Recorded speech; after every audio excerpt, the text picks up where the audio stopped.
Hello दोस्तों, welcome to Shashank Vishwakarma academy. और आज हम लोग देखेंगे बीएड थर्ड सेमेस्टर का paper second educational guidance and counselling, Hindi में बोलेंगे शैक्षिक निर्देशन तथा परामर्श का एक इम्पॉर्टेंट टॉपिक जिसका नाम है व्यक्तिगत निर्देशन। ठीक है, पर्सनल गाइडेंस। और पहला वीडियो है, इसके बाद एक और वीडियो हम लोग देखेंगे। तो पहले वाले वीडियो में एक डेफिनेशन है और प्लस कुछ इंपॉर्टेंट पॉइंट्स हैं, फिर उसके बाद सेकंड में भी कुछ इंपॉर्टेंट पॉइंट्स देखेंगे। ठीक है, तो देखिए जैसे मैंने पहले ही बताया कि डेफिनेशंस को हम लोग कुछ ऐसे तरीके से याद करेंगे जो हमारे दिमाग में हमेशा बनी रहे। ठीक है, तो पहली डेफिनेशन इस पे दी गई है और वो है क्रो एंड क्रो की है।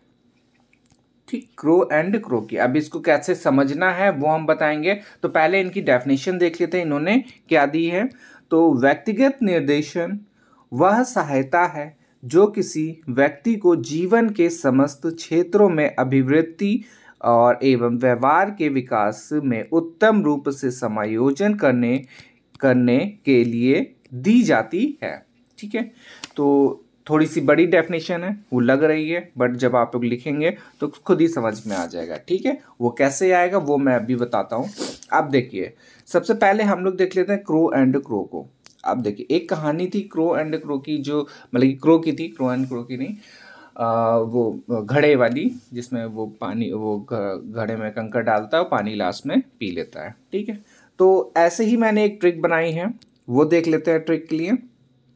अब क्रो एंड क्रो को आप हटा दीजिएगा क्योंकि उनको मैंने इस पे ऐड नहीं करा, बट क्रो से ये याद रखिएगा उसने हार नहीं मानी। ठीक है, तो अब देखिए ट्रिक क्या थी, ट्रिक मैंने क्या बनाई है वो देखेंगे। अभी ने हार के बाद उत्तम से योजना बनाई। ठीक है, अभी ने हार के बाद उत्तम योजना बनाई, खाली इसको आप याद रखेंगे क्योंकि बाकी सब कॉमन वर्ड है।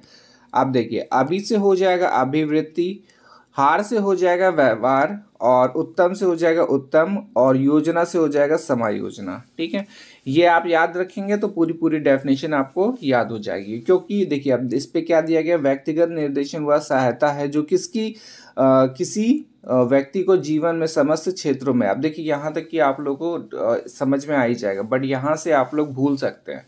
तो अब याद कैसे करेंगे, अभी ने हार के बाद एक उत्तम योजना बनाई, तो अभी से हो जाएगा अभिवृत्ति, और हार से मैंने बता ही दिया व्यवहार, और उत्तम से हो जाएगा उत्तम से, और योजना से हो जाएगा समायोजना। ठीक है, तो इतना खाली आपको याद रखना है, इनकी पूरी डेफिनेशन आपको याद हो जाएगी। नहीं भी याद होगी तो आगे पीछे आप लोग ऐड कर सकते हैं, बट जो मेन वो इस पे सेंटेंस है वो सिर्फ यही दिया है। ठीक है, चलिए स्टार्ट करते हैं। अब इन्होंने क्या बोला है फिर से देख लेते हैं। क्रो एंड क्रो, व्यक्तिगत निर्देशन वह सहायता है जो किसी व्यक्ति को जीवन के समस्त क्षेत्रों में अभिवृद्धि एवं सुधार के विकास में उत्तम रूप से समायोजन करने के लिए दी जाती है। ठीक है, तो ये हमारी पहली डेफिनेशन हो गई क्रो एंड क्रो की, जो मेरे ख्याल से आप लोग को ज़्यादा तो नहीं बट 20 से 30% तक की याद ही हो गई होगी। ठीक है, चलिए अब हम लोग देखते हैं इंपॉर्टेंट पॉइंट्स इसके, जो भी यहाँ पे दिए गए हैं। तो सबसे पहले दिया गया है व्यक्तिगत निर्देशन का इंट्रोडक्शन, परिचय दिया गया है। तो इसमें है शैक्षिक एवं व्यावसायिक निर्देशन के साथ साथ व्यक्तिगत निर्देशन का भी प्रत्येक व्यक्ति के जीवन में विशेष महत्व है। स्वास्थ्य, परिवार, मानसिक संतुलन तथा सामाजिक जीवन से संबंधित विभिन्न समस्याओं को व्यक्तिगत निर्देशन के अंतर्गत सम्मिलित किया जाता है। इस प्रकार की व्यक्तिगत समस्याओं के समाधान के उपरांत ही व्यक्ति को एक संतुलित जीवन से व्यतीत करने हेतु सक्षम से बनाया जा सकता है। प्रतः यह देखने में आता है कि उच्च स्तर की शैक्षिक योजना और तथा व्यावसायिक क्षेत्र में पर्याप्त प्रगति के पश्चात भी कुछ व्यक्ति अनेक प्रकार के असामान्य व्यवहारों, सामाजिक अवगुणों से ग्रस्त रहते हैं। यही कारण है कि अपने व्यावसायिक क्षेत्र में पर्याप्त सम्मान प्राप्त करने के उपरांत भी वे अपने परिवार, पड़ोस और समुदाय के अन्य सदस्यों के मध्य प्रथा अपेक्षापूर्ण जीवन ही व्यतीत करते हैं। ठीक है, फिर इस पे दिया गया है परिवार एवं पड़ोस से समायोजना पूर्ण व्यक्तित्व के अभाव, मानसिक एवं संवेगात्मक विकारों की अस्पष्ट पहचान तथा सहृदयपूर्ण व्यक्तिगत के अभाव में ही इस प्रकार की स्थिति उत्पन्न होती है। ठीक है, तो बाकी आप लोग खुद ही समझना है कि कैसे क्या जीवन व्यतीत कर रहा है इस टाइम प्रेजेंट टाइम में व्यक्ति, और इसी के बारे में पूरा दिया गया है। इस स्थिति से मुक्त होकर ही संतुलित, सुखद एवं प्रगतिशील से जीवन की कल्पना की जा सकती है। व्यक्तित्व निर्देशन से इस उद्देश्य की पूर्ति में विशेष सहायक है लेस्टर डी क्रो एवं से एलिस क्रो। अब देखिए इन्होंने जो अभी डेफिनेशन दी है वो हम लोग पढ़ ही चुके हैं, तो इसको हटा देते हैं। फिर इसके बाद दिया गया है व्यक्तित्व निर्देशन का प्रमुख जो उद्देश्य है। अब देखिए ये इंपॉर्टेंट है, उस पर क्या है कि व्यक्ति के मानसिक, सामाजिक एवं भौतिक पक्षों के मध्य समुचित समायोजन की योजना का उदय करना। ठीक है, तो जो व्यक्तिगत निर्देशन का प्रमुख उद्देश्य है वो व्यक्ति के मानसिक, सामाजिक और भौतिक पक्षों के मध्य समुचित समायोजन की योजना का उदय करना है। और व्यक्तिगत समायोजन एवं कुशलता, जो व्यक्तिगत कुशलता के आधार पर ही व्यक्ति को अपने सामाजिक परिवेश के साथ समायोजन स्थापित करने और पारस्परिक संबंधों को विकसित करने तथा अपने एवं समाज के जीवन में सुखद बनाने में सफलता प्राप्त हो पाती है। फिर दिया गया है व्यक्तिगत समंजन की संभावना में वृद्धि, व्यक्तिगत कुशलता के विकास और व्यक्तिगत मामलों में उचित निर्णय ले सकने की क्षमता के विकास तथा व्यक्ति के जीवन में सुख, शांति और संतोष को अभिवृद्धि आदि की दृष्टि से व्यक्तिगत निर्देशन की प्रक्रिया का संचालन किया जाता है। ठीक है, तो ये दिया गया व्यक्तिगत निर्देशन के बारे में, जो आप लोगों को मेरे ख्याल से अगर आप सपोज करके भी लिखेंगे तो भी आप लोग अच्छे से लिख लेंगे इस पर। ठीक है, बट मेन आपका क्या होता है, प्रमुख उद्देश्य क्या है, व्यक्ति के मानसिक, सामाजिक, भौतिक पक्षों के मध्य समुचित समायोजन की योजना का उदय करना। ठीक है, तो ये इंपॉर्टेंट लाइन है, इसको आप नोट में भी लिख लें। ठीक, अब देखिए क्रो एंड क्रो की डेफिनेशन हम लोग देख ही चुके हैं।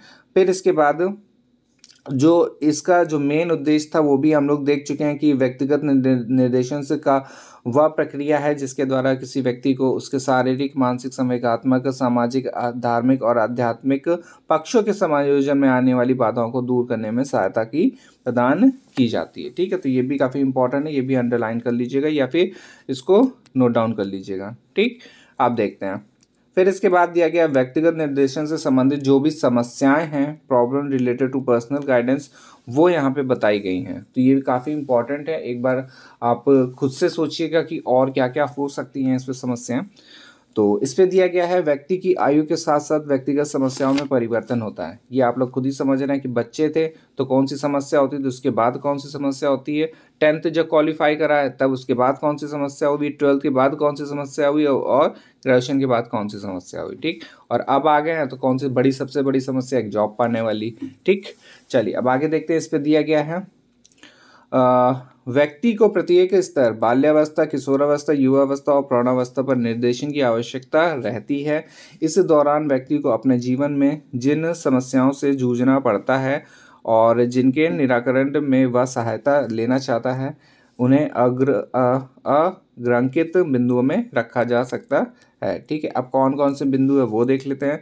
सबसे पहला दिया गया स्वास्थ्य और शारीरिक विकास से संबंधित समस्याएं। ठीक है, अपने जो समस्याएं हैं मतलब कि विकास से संबंधित, अपने शरीर से संबंधित, वो दिया गया है। और इसमें दिया गया है सेकंड में मानसिक विकास संबंधित। ठीक है, तो मानसिक विकास देखिए सबसे ज़्यादा इम्पोर्टेंट होने वाला है, क्योंकि सबसे ज़्यादा ये मानसिक विकास अगर देखिए सबसे मेन ये है कि जब तक आप सेट नहीं हो जाते आपका दिमाग इधर उधर जाता रहेगा। ठीक है, और दिमाग जब जाएगा तो जाहिर सी बात है कि आपका बॉडी भी अच्छी नहीं रहेगी और स्वस्थ नहीं रहेंगे। तो काफ़ी चीज़ें डिपेंड करता है माइंड पे। फिर इसके बाद दिया गया संवेगात्मक व्यवहार संबंधित समस्याएं, और फोर्थ में दिया गया पारिवारिक जीवन एवं पारिवारिक संबंधों से संबंधित समस्याएं, जो काफ़ी इम्पॉर्टेंट है ये भी। और यौन, प्रेम एवं से विवाह संबंधित समस्याएं, ये भी इम्पॉर्टेंट है, क्योंकि जब तक जॉब नहीं लगेगी, ठीक, जॉब नहीं लगेगी तो क्या रहेगा, मानसिक संतुलन भी खराब रहेगा। मानसिक संतुलन के अलावा हमारा क्या हो जाएगा, ये भी विवाह वाला भी खराब होगा। ठीक है, फिर इसके बाद दिया गया है शिष्टाचार और नैतिक व्यवहार संबंधित समस्याएं। फिर है सामाजिक संबंधों से जुड़ी समस्याएं, जो अपने आसपास पड़ोस के से रहता है समस्याएं, वो भी है इस पे ऐड है। और फिर आर्थिक पक्ष से संबंधित परीक्षाएं, और लास्ट में दिया गया धर्म, आदर्श और मूल्यों से संबंधित समस्याएं। परीक्षाएं तो नहीं बोला, पता नहीं, समस्याएं हैं ये, ठीक है। तो ये सारे इंपॉर्टेंट पॉइंट्स हैं, और इससे मेरे ख्याल से आपको 5 तो याद होने ही चाहिए, बाकी जितने भी ऐड कर दें अगर क्वेश्चन आता है तो जिस नंबर पे आएगा उतने नंबर लिखना पड़ेगा आपको। फिर इसके बाद दिया गया व्यक्तिगत निर्देशन का क्षेत्र, स्कोप ऑफ पर्सनल गाइडेंस। तो इसमें दिया गया है व्यक्ति को प्रत्येक स्तर पर निर्देशन की आवश्यकता होती है, जो जाहिर सी बात है, कोई भी व्यक्ति होगा उसको निर्देशन की कभी ना कभी तो आवश्यकता पड़ती ही है। जब व्यक्ति विद्यालय में प्रवेश करता है, महाविद्यालय शिक्षा पूर्ण कर जीवन क्षेत्र में उतरता है, तो इस समय अवधि में उसे कई प्रकार की समस्याओं का सामना करना पड़ता है। आज के समय में जीवन में जटिलता, वरीयता, आकांक्षा आदि के अधिक होने से ये समस्याएं अधिक जटिल हो गई हैं, अतः उसे पग पग पर सहायता की आवश्यकता होती है। और व्यक्तिगत निर्देशन सेवा इस कार्य में व्यक्ति के लिए अत्यंत उपयोगी सिद्ध होती है। अपनी शिक्षा पूर्ण करने के पश्चात भी उसे जीवन पर्याप्त व्यक्तिगत निर्देशन की आवश्यकता होती है। यहाँ शिक्षा संस्थानों में दिए जाने वाले व्यक्तिगत निर्देशन की ही चर्चा करेंगे, ठीक है। आप देखिए जो स्कूल में दी जाती हैं उसमें क्या क्या हो सकता है वो अब डिस्कस करेंगे इसमें। तो सबसे पहले दिया गया है पूर्व प्राथमिक स्तर पर छात्रों को व्यक्तिगत निर्देशन। क्या निर्देशन दिया जाता है पूर्व प्राथमिक स्तर पर? सबसे पहला दिया गया है इस पे आपस में मैत्री करने में सहायता देना, खिलौनों एवं खाद्य सामग्री के आदान प्रदान में सहायता देना। ये हम लोग बचपन में कुछ बताया जाता था कि अपने खिलौने क्या मतलब कि बच्चों के साथ जो भी हमारे दोस्त हैं उनके साथ मिल के रहें, और अपना जो खाने वाला स्कूल में टिफ़िन शेयर करें, बट घर से बोल दिया था शेयर मत करना, ठीक है। तो ये सब दिया गया है। और सेकंड में दिया गया है नम्रता सीखने में, क्रोध को रोकने में, नेतृत्व के गुण के विकास में, उत्तरदायी की भावना का विकास करने में, और खेल भावना एवं ईमानदारी की भावना प्रकट करने में सहायता प्रदान करना, ठीक है। फिर इसके बाद दिया गया है करके सीखना, गीतों का अनुकरण, कहानियों के भावों का अनुभव करना, दूसरों की बात ध्यान से सुनना आदि के जैसे कार्यों में सहायता देना, ठीक है। तो ये सारा कहाँ पे आ जाएगा? पूर्व प्राथमिक स्तर पर आएगा। फिर इसमें फोर्थ में दिया गया है अपनी वस्तुओं को व्यक्तिगत रखना, ठीक है। अपनी वस्तुओं को क्या है? व्यक्तिगत रखना, और उनकी देखभाल करना आदि में सहायता करना, ठीक। फिर इसके बाद दिया गया है प्राथमिक स्तर पर छात्रों का व्यक्तिगत निर्देशन। अभी क्या था हमारा? पूर्व प्राथमिक था, तो ये थोड़ा सा ध्यान दीजिएगा, पूर्व प्राथमिक था, और सेकंड में क्या आ जाएगा? प्राथमिक स्तर पर, ठीक है। अब इस पे देखेंगे स्वास्थ्य के प्रति जागरूक करना, संतुलित एवं पौष्टिक भोजन से एवं अन्य खाद्य पदार्थों के बारे में जानकारी देना। तो ये पहला पॉइंट हो गया। सेकंड में दिया गया है छात्रों को सीखने एवं समझने की योग्यता के अनुसार आधार भूत कौशलों, बेसिक स्किल्स के ज्ञान एवं विकास में सहायता देना, ठीक है। तो क्या क्या है इस पे दिया गया? छात्रों को सीखने और समझने की योग्यता, ये इंपॉर्टेंट है, के अनुरूप आधारभूत कौशलों जो बेसिक स्किल्स हैं उसके ज्ञान एवं विकास में सहायता देना। जो भी छोटी छोटी बेसिक स्किल हैं वो भी छात्र को बतानी चाहिए, जिससे कि वो आगे अपना कुछ, देखिए वैसे स्किल बताएंगे तो जाहिर सी बात है कुछ ना कुछ उनको अच्छा और एक्स्ट्रा सीखने को मिलेगा। फिर इस पे दिया गया थर्ड पॉइंट में विद्यालय एवं उसकी संपूर्ण क्रियाओं के प्रति सकारात्मक अभिवृत्ति के निर्माण में सहायता देना। फोर्थ में दिया गया है मित्रता निभाना, सामाजिक दायित्व को पूर्ण करना एवं सामाजिक स्वीकृति की इच्छा को पूर्ण करने में सहयोग देना, ठीक है। फिर इसके बाद फिफ्थ पॉइंट में दिया गया अनुशासन के प्रति गता और सहजता की भावना का विकास करने में सहयोग देना। और सिक्स में दिया गया व्यावसायिक कौशलों की जानकारी देना, ठीक है। ये भी प्रेजेंट टाइम में ये काफ़ी इम्पॉर्टेंट हो गया है, क्योंकि जॉब कम होती जा रही हैं, तो अपना खुद का बिजनेस देखना पड़ेगा सभी को नहीं, मतलब कि कुछ को, जो अपना सेटल जब तक नहीं हो रहा तब तक तो कुछ ना कुछ करना ही पड़ेगा ना। फिर इसके बाद दिया गया है सेवेंथ पॉइंट में अवकाश के समय का सदुपयोग करने में सहायता देना। फिर इसके बाद आता है माध्यमिक स्तर पर छात्रों को व्यक्तिगत निर्देशन, और इसमें दिया गया अपने परिवेश से समायोजन करने में सहायता प्रदान करना, शिक्षकों मित्रों आदि से समायोजन करने में सहायता प्रदान करना। और थर्ड में दिया गया अपने एवं दूसरों के हित साधन में जिम्मेदारी के निर्वाह की प्रेरणा देना। और फोर्थ में दिया गया श्रम एवं पुरुषार्थ करने की भावना के विकास में सहायता देना। और फिफ्थ में दिया गया नैतिक एवं सामाजिक गुणों के विकास में सहायता देना। ठीक है, तो ये एक बार रीड कर लेंगे तो मेरे ख्याल से आप लोग को थोड़ा बहुत समझ में आ ही जाएगा, क्योंकि काफ़ी सारे पॉइंट हैं, तो मेन पॉइंट ही याद रखने हैं आपको। और सिक्स्थ में दिया गया विभिन्न व्यवसायों के प्रारंभिक अध्ययन में सहायता देना। सेवन्थ में हो जाएगा छात्रों को स्वयं की योग्यता एवं रुचि से परिचय कराना। और एट्थ में है छात्रों के रचनात्मक गुणों का विकास करने में सहायता देना। ठीक है, तो ये वाला भी काफ़ी इंपॉर्टेंट है और ये वाला जल्दी याद भी हो जाएगा और हमेशा याद भी रहता है ये छात्रों में के रचनात्मक गुणों का विकास करने में सहायता देना। नाइन्थ पॉइंट में दिया गया छात्र स्वयं की समस्या को समझ सकें और उसके निराकरण का हल स्वयं ढूंढ सके, इस प्रवृत्ति के विकास में सहायता देना। टेंथ में दिया गया सामाजिक एवं सांस्कृतिक परिवेश के अनुरूप यौन समस्याओं एवं विषम लिंगी के प्रति पनपने वाली भावनाओं के साथ उचित समायोजन करने में सहायता करना। 11th में स्वस्थ मनोरंजन के क्षेत्र में छात्रों का मार्गदर्शन करना। और 12th में आ जाएगा आत्मविश्वास एवं अच्छे नागरिक बनने के लिए वांछित गुणों के विकास में सहायता देना। और 13 में सामुदायिक सेवा कार्य एवं सामाजिक उत्तरदायी की भावना के विकास में सहायता देना। ठीक है, तो ये इतने पॉइंट्स हो गए इसके। अब आ जाते हैं महाविद्यालयी स्तर में छात्रों को व्यक्तिगत निर्देशन। तो इसमें कौन से निर्देशन होंगे? सबसे पहला, इस स्तर पर व्यक्तिगत एवं सामाजिक सामंजस्य की समस्याओं को हल करने में सहायता देना, क्योंकि अब हम लोग बड़े हो गए हैं। बड़े होने के बाद क्या होगा कि अब जो सामाजिक जो समस्याएं हैं उसको भी हल करना होगा। फिर इसके बाद दिए गया प्रेम एवं विवाह संबंधी समस्याओं को हल करने में सहायता, ये भी अब स्टार्ट हो जाएगा। थर्ड में दिया गया व्यावसायिक निर्देशन में लिए गए सभी बिंदुओं को व्यक्तिगत सहयोग करना। और फोर्थ में आ जाएगा नैतिक एवं साहित्यिक विकास में सहायता करना, इंपॉर्टेंट है काफ़ी। और फिर फिफ्थ में आ जाएगा स्वास्थ्य संबंधी धार्मिक एवं राजनीतिक दृष्टिकोण विकसित करने में सहायता प्रदान करना। ठीक है, तो ये हमारे सारे पॉइंट किसके हो जाएंगे? महाविद्यालयी स्तर पर। फिर आता है लास्ट हम लोग का टॉपिक, इसका इंपॉर्टेंट पॉइंट्स है वो है व्यक्तिगत निर्देशन की प्रक्रिया अथवा तकनीक, process of techniques of personal guidance.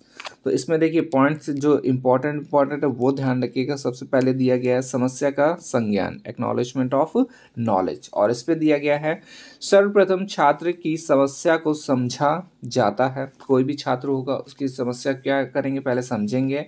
छात्र अपनी समस्या को स्वयं लेकर आ सकता है अथवा अध्यापकों, साथियों, अभिभावकों द्वारा उसकी समस्या का संज्ञान किया जा सकता है। ठीक है, अब जैसी समस्या होगा उसको वैसे ही लोग हल करेंगे। बड़ी समस्या होगी तो अध्यापक हो जाएगा, अगर छोटी बहुत होगी और अपने आसपास की वाली मतलब कि अपने जो किसी को ना बताने वाली, तो ये कौन हो जाएगा? साथियों से हो जाएगा और बाकी की अभिभावकों के द्वारा। सेकंड में दिया गया है आंकड़ों का संचयन, कलेक्शन ऑफ डाटा। और इसमें है समस्या को समझने के पश्चात तथा यथा छात्र के संबंध में सामान्य जानकारी एकत्रित की जाती है। इसमें छात्र की पारिवारिक पृष्ठभूमि, सामाजिक एवं सांस्कृतिक परिवेश, शैक्षिक एवं शैक्षिक उपलब्धियों की जानकारी एवं अन्य आवश्यक जानकारियाँ, विभिन्न विधियों, संचयी लेख और साक्षात्कार, पर्यवेक्षण और मनोवैज्ञानिक परीक्षणों द्वारा एकत्रित की जाती है। ठीक है, तो 2 पॉइंट हो गया हमारा। पहला है समस्या का संज्ञान, सेकंड में कलेक्शन ऑफ डाटा और थर्ड में आ जाएगा एनालिसिस ऑफ डाटा। ठीक है, आंकड़ों का विश्लेषण। तो इसमें क्या है?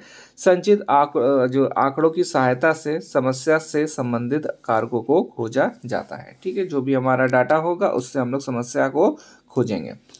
फिर इसके बाद आता है निर्देशन, फोर्थ पॉइंट में दिया गया है। और इस पद पर निर्देशनकर्ता छात्र को उसकी क्षमता एवं योग्यता के अनुसार तथा समस्या के समाधान का मार्ग बताता है जिस पर चलकर वह अपनी समस्या को स्वयं हल करता है। तो निर्देशन का कार्य यही है कि कोई भी अगर समस्या होती है तो उसको ऐसा कार्य करना या मार्ग बताना जिससे कि वो आगे अपना कार्य जो भी समस्या है उसको स्वयं हल कर सके। ठीक है। फिर इसके बाद आता है परामर्श काउंसलिंग। निर्देशन के बाद आवश्यकता पड़ने पर परामर्श दिया जाता है और छात्रों को अपनी समस्या के हल करने में सहायता दी जाती है। ठीक है। फिर लास्ट पॉइंट है और इसमें दिया गया अनुवर्ती कार्य फॉलो अप प्रोग्राम। यह निर्देशन का अंतिम पद है और इस पद पर यह देखा जाता है कि छात्रों ने अपनी समस्या का हल किस सीमा तक किया है। ठीक है। यदि वे अपनी समस्या का हल सही ढंग से नहीं कर पाते हैं तो फिर उसके कारणों को समझकर पुनः तथा प्रक्रिया दोहराई जाती है। ठीक है। तो ये हमारा गाइडेंस है। हाँ, तो ये हम लोगों ने आज पहला इसका वीडियो है ये पर्सनल गाइडेंस का, और जिसमें हम लोगों ने डेफिनेशंस प्लस कुछ इंपॉर्टेंट जो पॉइंट्स हैं उसको डिस्कस करा। ठीक है। अब पर्सनल गाइडेंस की मेरे ख्याल से याद भी हो गई होगी डेफिनेशंस। तो क्या हो जाएगी, अभी हार देख लेते हैं। अभी ने हार के बाद उत्तम योजना बनाई, बस इतना याद रखिए, खुद ही समझ में आ जाएगा। अभी से क्या हो जाएगा, अभिवृत्ति, हार से हो जाएगा व्यवहार, और उत्तम से उत्तम और समायोजन। इससे करके आप लोग डेफिनेशंस लिख सकते हैं। ठीक है। तो इस वीडियो में हम लोग इतना ही रखेंगे। नेक्स्ट वीडियो में हम लोग इसका जो सेकंड पार्ट है उसको डिस्कस करेंगे। ठीक, धन्यवाद।